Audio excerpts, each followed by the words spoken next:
Okay, lads, we'll look at worksheet 6. And the first one is about a cone, so I'll sketch it out.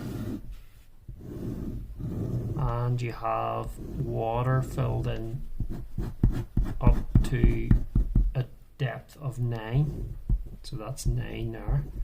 The height of the entire cone is 15 and it has a radius of 5.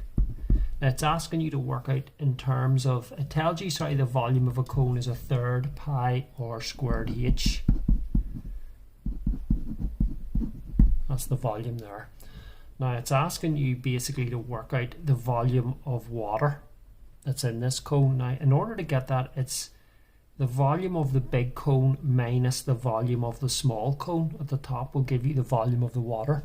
So what I'm going to do is, these cones are similar because they're born out of each other. So I'm going to draw the big cone here, and beside it I'm going to draw the small cone, which is basically this top bit here, the white bit, and I'm going to put in some distances. So this is 15, this is 5, and in the small one, all we know, because that's 15 and 9, we know that this height is 6. That height is 6.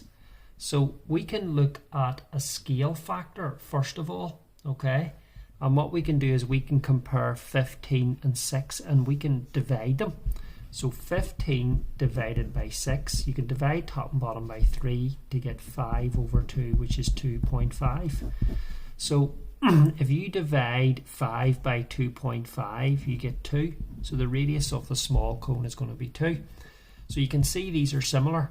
Now what we need to do is get the volume of the big one, which is 1/3 pi by 25 by 15. Okay, and the volume of the wee one is 1/3 by pi by r squared, which is 4 by 6.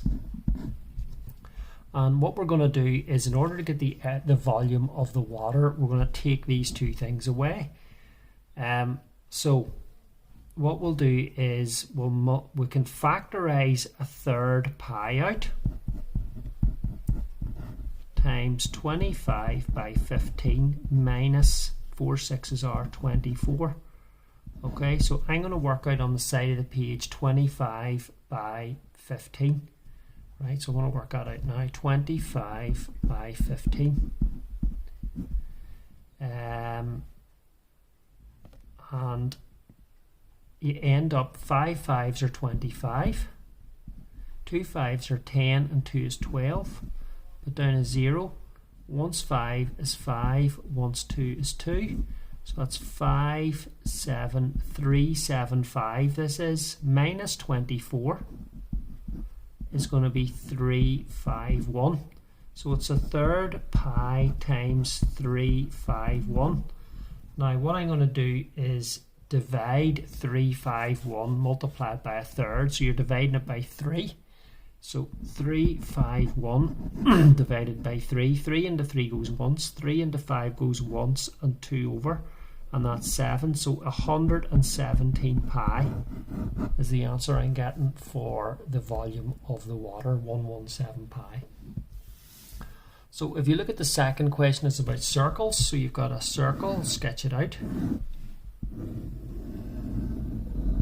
It has center origin, and it says P here. There's a tangent at P, so I'll sketch the tangent in. And P has coordinate -1 4. So if we were to draw this out here, you can see that's 4 and that's -1. So it's asking you to find the equation of the tangent. Now we need to get the gradient of the radius, okay, which is a negative gradient, but you can see it's rise over run, which is -4, because it's 4 is the rise and the run is 1. Or -1, so it drops -4. So the gradient of the tangent is 1/4. It's a negative reciprocal. So the first thing I'm going to write down is y equals mx plus c. Y equals 1/4 x plus c, and I'm going to put in my point -1 4. I'm going to put that into the equation where I'm going to put minus 1 in for x and 4 in for y. So I get 4 equals minus a quarter plus c. So c equals 4 1/4, which is 17/4. So my equation is y equals 1/4 x plus 17/4. So that is the